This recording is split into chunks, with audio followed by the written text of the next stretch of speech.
ரீசெண்டாக பார்த்தீங்கன்னா அந்த தமிழ் சினிமாவில் 1000 கோடிங்கிற ஒரு நோயில் பார்த்தீங்கன்னா மாட்டிக்கிட்டு முழிச்சிக்கிட்டு இருக்காங்க.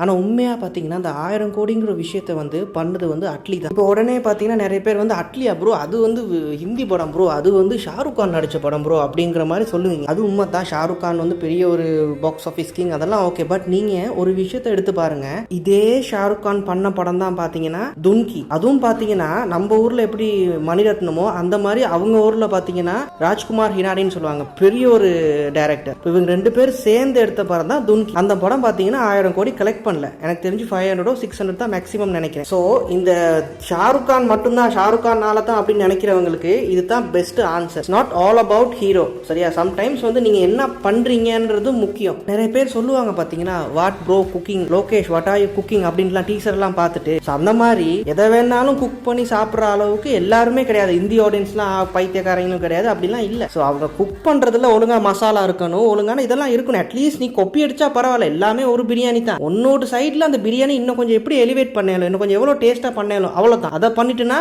முடிஞ்சிடும். அதை பண்றதுல, அந்த குக்கிங்கை பண்றதுல நான் நினைக்கிறேன் அட்லீஸ்ட் பெஸ்ட்